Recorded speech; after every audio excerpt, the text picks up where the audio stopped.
Hola jóvenes, que el Señor les bendiga. Mi nombre es Kelly Georgina Palomo Shiu y tengo el privilegio y la grande responsabilidad de compartir con ustedes un tema de suma delicadeza. Hoy hablaremos sobre la enfermedad del siglo XXI.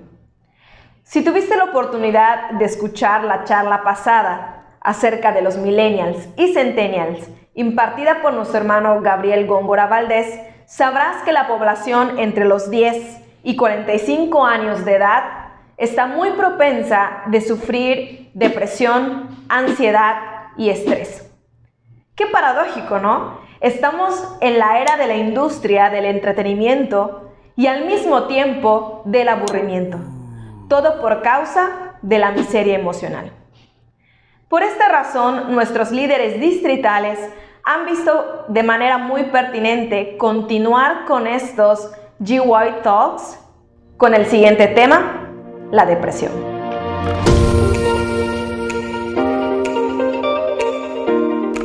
Muy bien, quisiera empezar derrumbando la idea de que un cristiano comprometido con Dios no puede sentirse deprimido.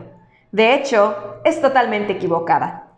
La Biblia misma nos da muchos ejemplos de hombres de Dios que se sintieron deprimidos.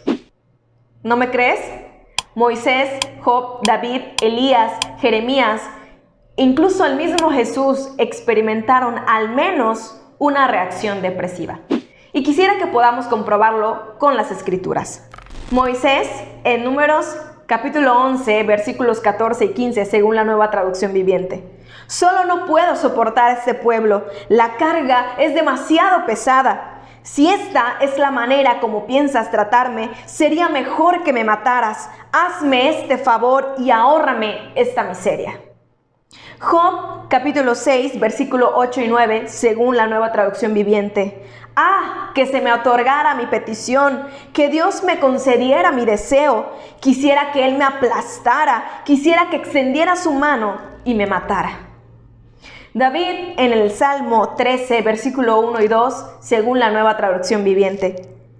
¿Hasta cuándo tendré que luchar con angustia de mi alma y tristeza en mi corazón día tras día?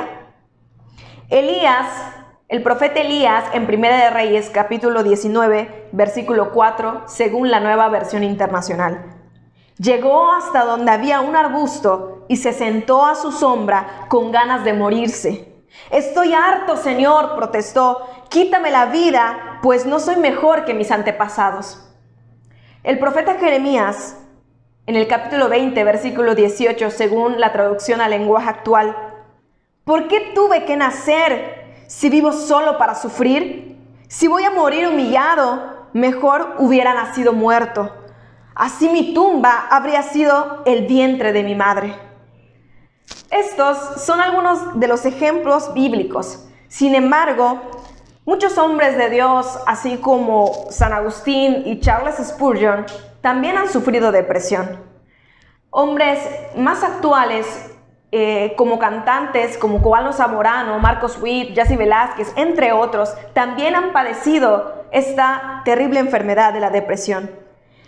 Según la Organización Mundial de la Salud, la OMS, por sus siglas, nos declara que esta enfermedad de la depresión la sufren aproximadamente 300 millones de personas. Y acorde con el psiquiatra y psicoterapeuta Augusto Curi, esta es la enfermedad del siglo junto con la ansiedad. Por consiguiente, una vez hecho notoria la gravedad del problema, viendo la forma cuantitativa de la misma, no nos cabe duda que el resto de la charla adquiere un gran peso. No quisiera hablar a la ligera. De hecho, estoy muy consciente que para muchos de nosotros la depresión tiene un nombre y un rostro. La hemos visto en el espejo, en padres, hermanos, amigos, quienes a menudo son personas cristianas. Así que sea cual fuera nuestra conclusión en esta plática, quisiera que nunca perdamos de vista el dolor individual y la aflicción de cada persona. Porque no hay recetas instantáneas, jóvenes, solamente nuestro Señor Jesucristo. En Él tenemos esperanza y sanidad. Diversas preguntas sé que invaden nuestra mente. ¿Qué es la depresión? ¿Cómo se percibe la depresión? ¿Cuáles son sus causas?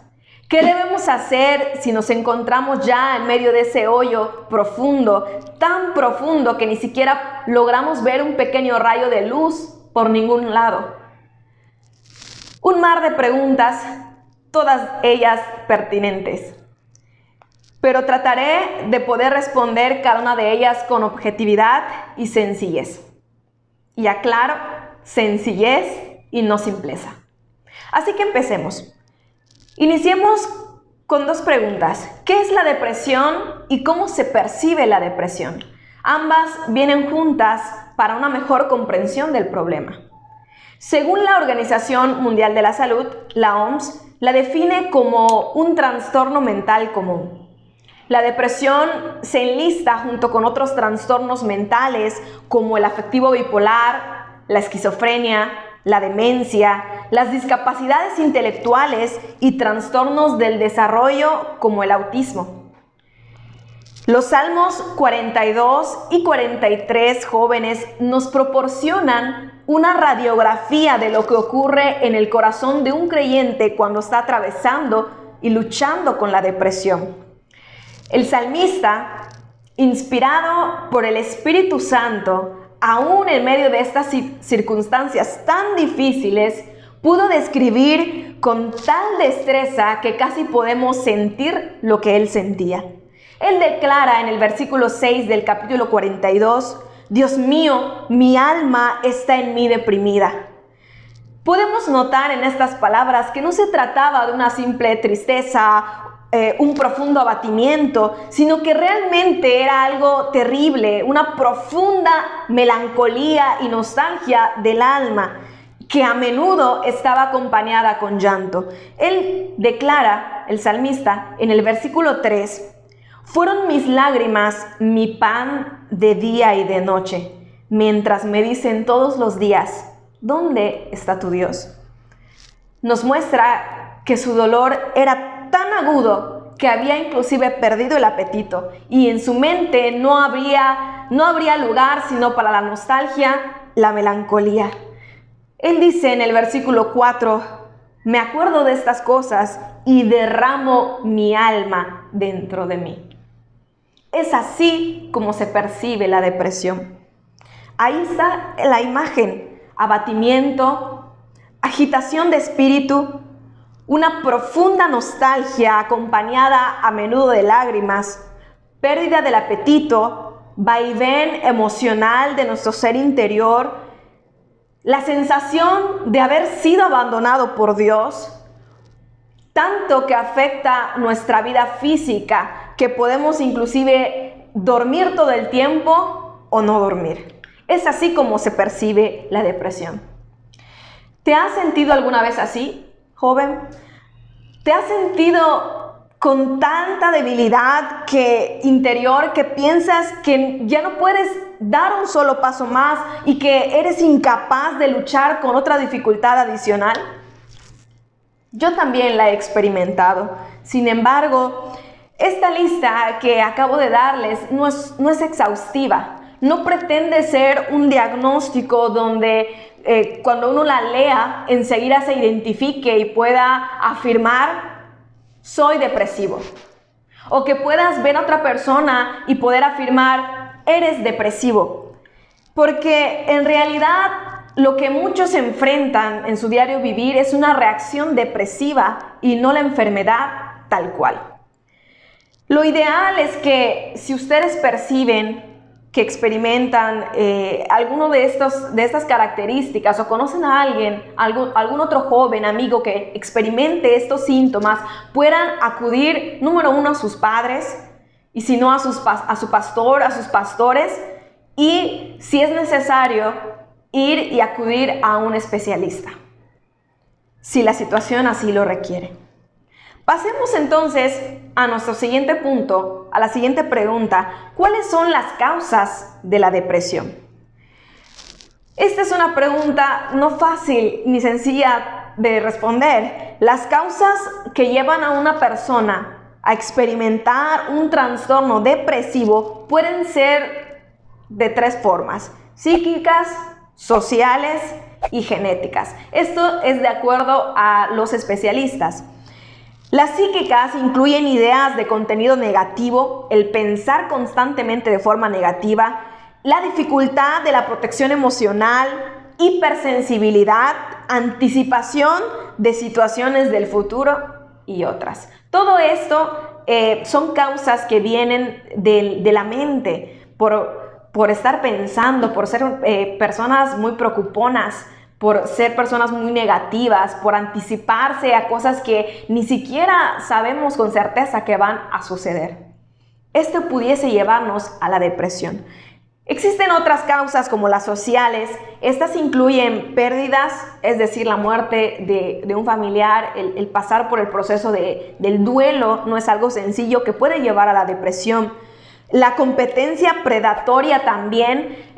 Esto es muy marcado, jóvenes, porque en la actualidad deseamos ser personas de éxito, personas triunfadoras, personas que sean destacadas.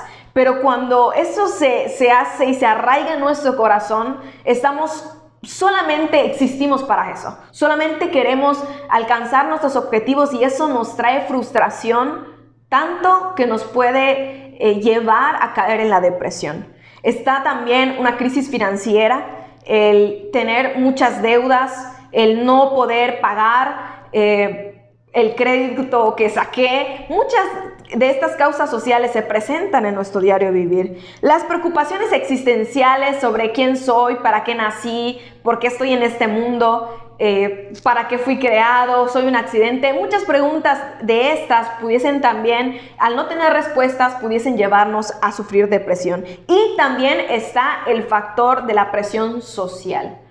Algo tremendo que se vive sobre todo en las mujeres y bueno, creo que ahora también en los hombres, ese yugo de la estética que nos han marcado en la televisión y en los medios, que nos lleva a querer y desear un cuerpo de tal forma que para muchos se nos hace difícil obtener, y eso también te lleva a depresión y a otras enfermedades como la bulimia, como la anorexia, que vienen a dañar nuestro cuerpo y sobre todo nuestra salud mental.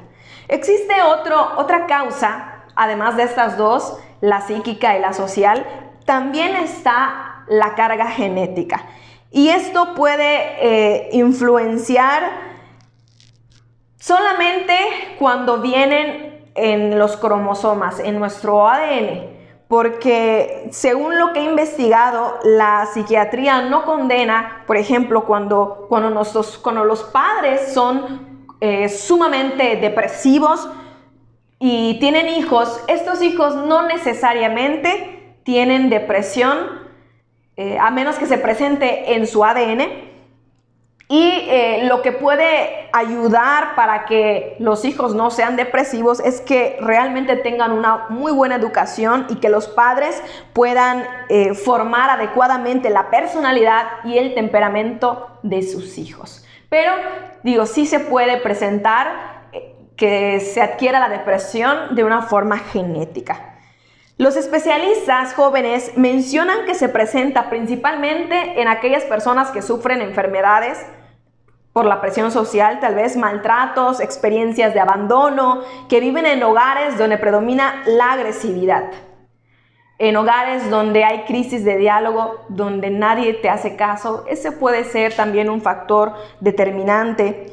La búsqueda del placer inmediato, algo presente en nuestra sociedad hedonista que solo busca satisfacerse a sí mismo.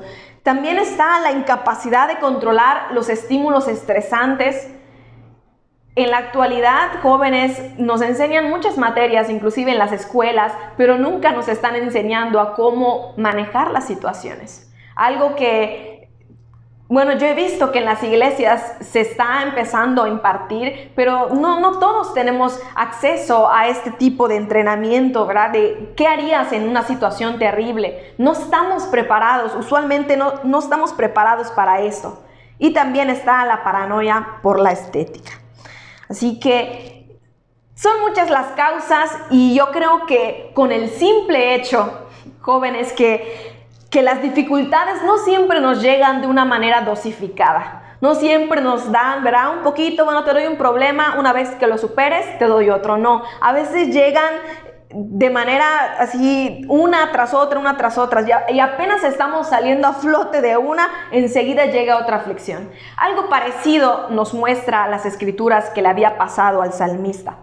En el versículo 7 del capítulo 42 de los Salmos, donde leíamos, el salmista se expresa de esta manera: un abismo llama a otro a la voz de tus cascadas, todas tus ondas y tus olas han pasado sobre mí. Un abismo llama a otro, una tras otra. Cuando tú vas al mar, ¿verdad? Y te sientas allá a la orilla de la playa, imagínatelo, porque en esta contingencia no podemos salir, pero si te sientas, ¿verdad? Cómo vienen las olas, una tras otra. A veces cuando tragas agua, si te ha pasado, no tienes ni siquiera la oportunidad, ¿verdad? De componerte, cuando enseguida ya vino otra ola sobre ti y lo que tienes que hacer es salirte. Así llegan los problemas. Estos son una de las muchas causas que pudiesen llevarnos a la depresión. Entramos ya en nuestra última pregunta, que dice: ¿qué hacer si estoy deprimido? Si bien hay múltiples causas que pueden orillarnos a la depresión, al final de cuentas, jóvenes, esto termina siendo un problema espiritual contra el cual también debemos luchar espiritualmente. Es bien conocido que los medicamentos pueden ayudar a mitigar algunos de los síntomas cuando estos se agudizan, pero ningún medicamento trae la solución a la depresión en sí mismo. También se sugiere la realización de ciertas actividades que pueden alzar nuestro ánimo, por ejemplo, el realizar algún deporte, pintar, tocar algún instrumento, unirnos a un grupo de ayuda. Todo esto puede realmente ayudarnos, pero con toda seguridad les digo que no hay nada mejor que el tratamiento que Dios nos da, el cual no solamente va a cauterizar esa herida, sino que puede quitarla de raíz. Y aunque esto no siempre ocurre instantáneamente, sabemos que Dios tiene el poder para hacerlo si es que así lo desea. Y esto lo sé y lo afirmo porque he conocido casos en los que Dios obra de esta manera. Por tanto, quisiera que por medio de las Escrituras podamos encontrar juntos una salida a través de un análisis de los Salmos 42 y 43. Lo primero que observo que hace el salmista en este proceso de depresión es tomarse un tiempo para reflexionar en vez de solo sentir. ¿Por qué digo esto? La emoción, por ser inconsciente, necesita de los pensamientos para ser canalizada. Sin los pensamientos no se ama ni se odia a alguien, pues no se tiene conciencia del objeto amado u odiado. Y además, por ser inconsciente, la emoción necesita del yo, que representa nuestra conciencia crítica y la capacidad de elección para ser administrada. Por lo tanto, el yo gobernado por malos pensamientos da lugar a malas emociones, y si estas son muy intensas, engendran a la depresión.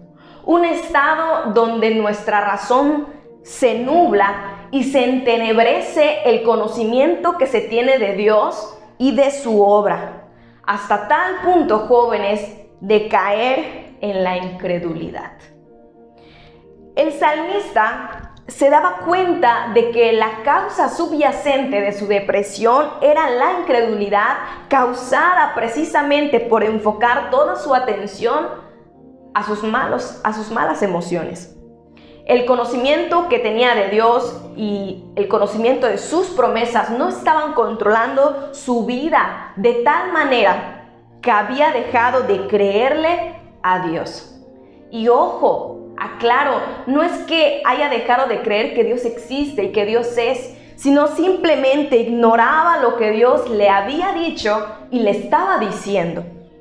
De ahí que vemos en los mismos salmos, que este varón da una exhortación hacia su propia persona. Él dice en los versículos 5 y 6 del capítulo 42, ¿por qué te abates, oh alma mía, y te turbas dentro de mí?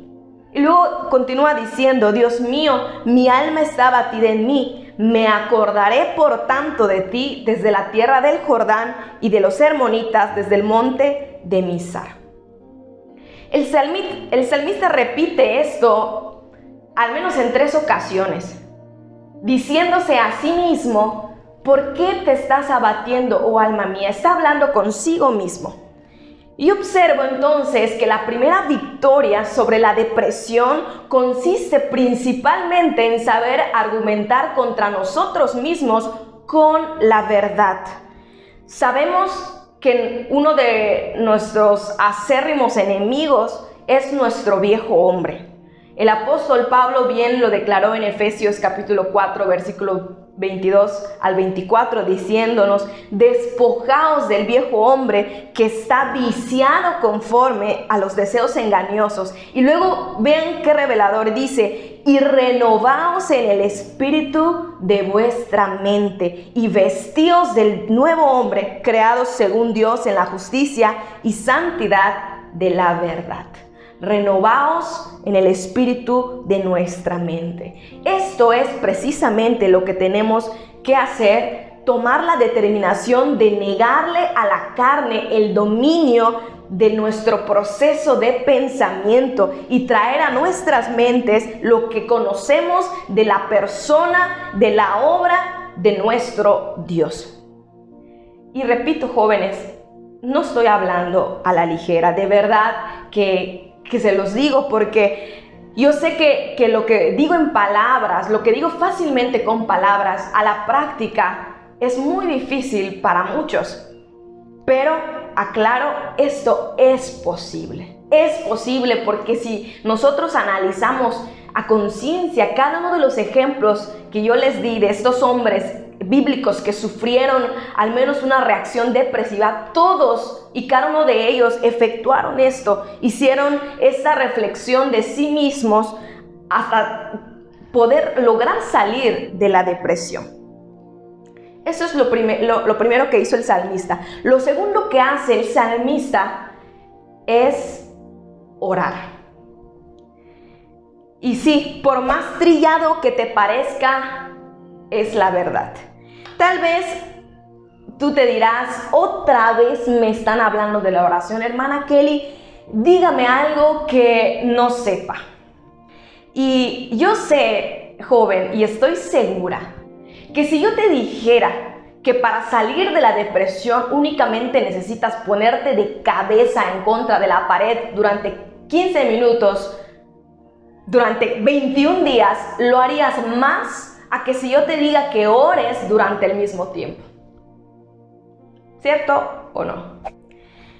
Pero yo quisiera decirte que nuestro Dios, los principios divinos de Dios no cambian ni cambiarán jamás porque están sustentados en la personalidad de un Dios inmutable. Y nosotros los predicadores que amamos a Dios y amamos su palabra y les amamos a ustedes, no vamos a dejar de decir esto hasta más allá del cansancio. Es necesario una vida de oración, acercarnos a Dios a través de la intimidad de la oración, una plática con nuestro Dios. El hombre que escribió estos salmos primero hizo un alto en su vida para reflexionar y poder argumentar consigo mismo para luego venir a la presencia de Dios en oración.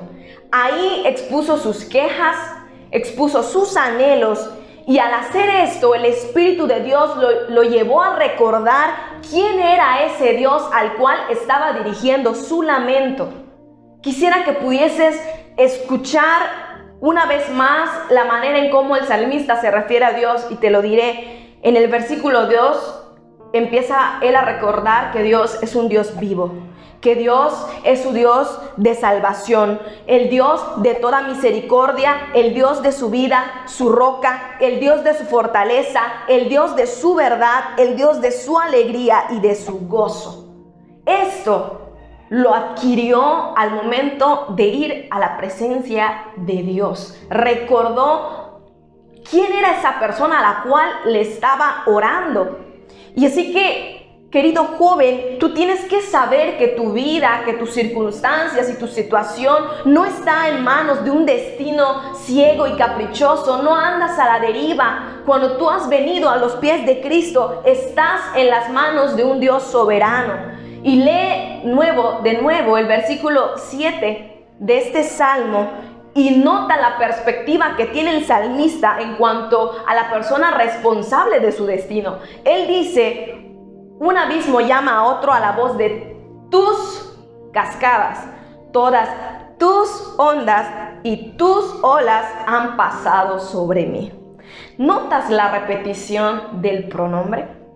¿Quién tenía en sus manos el destino de esta persona? Era Dios mismo. Dios tiene el control inclusive de esos momentos más difíciles en los que uno está atravesando. Y cuando oras, es el mismo Dios que mora en nosotros, su Espíritu Santo, que viene a recordarnos quién es, cuál es la obra que Él ha hecho en nosotros y nos da la certeza y la confianza y la convicción de que Dios no nos ha abandonado y no nos dejará.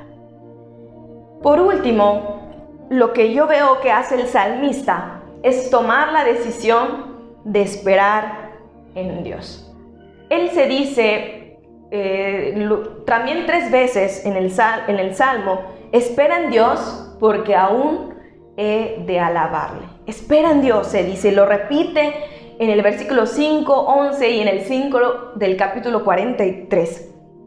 Él toma la decisión de confiar en Dios sabiendo que vendrán días mejores, sabiendo que aún esta situación va a pasar, va a ser pronto la manera en la que Dios va a obrar para sacarlo o al menos darle visión para cambiar su perspectiva en medio de su situación. Siempre me gusta pensar en nuestro Dios como alguien que rescata cuando una persona se está ahogando. No sé si lo has visto o peor, si lo has experimentado, joven. ¿Qué hace una persona cuando se está ahogando? Es puro golpe de brazos y patadas, si lo has experimentado y lo has visto. Y de ahí la frase que tal vez habrás escuchado: dar patadas de ahogado. Porque una persona cuando está en esa situación tan crítica no sabe controlar su pensamiento porque está luchando contra la vida y la muerte. Pero el salvavidas que viene para tratar de ayudarlo, ¿qué es lo que le dice a estas personas? Tranquilízate, déjame ayudarte, tienes que quedarte quieto, deja de patalear, deja de golpearme. Y yo me imagino a Dios de esa manera, porque sin duda Dios nos sacará a flote y nos llevará a la orilla si nosotros dejamos que Él trabaje. Es necesario que confiemos que Él tiene y sabe hacer su trabajo, ayudarnos. Él ha prometido a cada uno de nosotros hacernos bien y no va a desistir de ello porque es su promesa. Pero debemos nosotros esperar en Dios, confiar en Él. Nadie es inmune a la depresión, jóvenes, pero nosotros tenemos un arma poderosísima para luchar contra ella. Cristo en nosotros y la verdad de Dios revelada en su palabra, que viene a ser recordada a través de su Espíritu Santo. Gloria al Señor. El apóstol Pablo claramente lo dice en 2 de Corintios capítulo 12 versículos 9 y 10. Dice: bástate en mi gracia, porque mi poder se perfecciona en la debilidad. Por tanto, dice el apóstol, de buena manera me gloriaré más bien en mis debilidades, para que repose sobre mí el poder de Cristo. Por lo cual, por amor a Cristo, me gozo en las debilidades, en afrentas, en necesidades, en persecuciones, en angustias, porque cuando soy débil, entonces soy fuerte. Viene la palabra de Dios a cambiar nuestra forma de pensar. Qué glorioso es esto. El Señor te dice, bástate en mi gracia, porque mi poder se va a perfeccionar en tu debilidad. Qué glorioso es nuestro Dios, que viene a transformar nuestra mente y nos viene a decir que esperemos en Él. Le dice al apóstol, bástate en mi gracia, y nos lo dice hoy. Bástate en mi gracia, que mi poder se va a perfeccionar en tu debilidad, porque cuando tú eres débil, yo me hago fuerte en ti. Confía en el Señor, querido joven. En la medida en que nosotros arraiguemos nuestra vida en Cristo Jesús a través de su palabra y a través de la oración, esa es la medida en la que nosotros seremos controlados por su Espíritu Santo y no por nuestra emoción, no por nuestras emociones. La palabra es el instrumento que Dios usa para traer control a nuestra vida a través del caos y la confusión. Gloria a nuestro Dios. Y quisiera, oh querido joven, que podamos orar juntos a nuestro Dios en esta hora. Sé que es algo difícil, pero para Dios no hay imposibles. Pidámosle a su Espíritu Santo que venga a renovar el espíritu de nuestra mente y nos haga ver cómo Él está obrando en nosotros, aún en medio de una situación tan difícil. Padre Celestial, te damos gracias por Cristo Jesús. Te bendecimos, Señor, por tu palabra, porque sabemos y confiamos, Señor, que no estamos solos, Padre eterno. Tú nos dices, Señor eterno, quién eres. Te revelas, Señor, a través de ella y nos has dado, Señor, la capacidad de pensar y de saber elegir cuál van a ser nuestros pensamientos. Nos has dado, Señor, ese privilegio de poder elegir, Señor. Y a través de eso también, Señor, nosotros podemos venir y acercarnos ante tu presencia, elegir y escoger de manera consciente que lo que debemos hacer es acudir a ti. No queremos, Señor, irnos por la tangente, pensar que existen otras maneras de solucionar el problema cuando realmente lo que debemos hacer es acudir a ti, Señor. Con tu ayuda, Señor eterno, podemos salir adelante. Te ruego, Dios eterno, por cada joven, por cada hermano que se ha encontrado en medio de una situación tan difícil, para que tú lo socorras, Señor, y lo ayudes y podamos, Señor, recordar que tú eres nuestra roca, nuestra salvación, el Dios que nos da la mano, Señor, y nos saca de ese pozo cenagoso, Señor, y nos saca de la miseria para traernos a la bendición, al gozo y a la alegría. Bendito Padre, gracias yo te doy. Ayúdanos a confiar en ti, a confiar, Señor, en esa poderosa mano, Señor, que nos saca. Confiar, Señor, que tú sigues obrando en nosotros y podamos esperar en ti. Gracias yo te doy y te pido por todos los que han visto y verán, Señor, esta charla. Bendícelos, Señor, y que seas tú obrando en sus corazones. Por Cristo Jesús te lo pido. Amén y amén. Que el Señor te bendiga y nos vemos en un rato.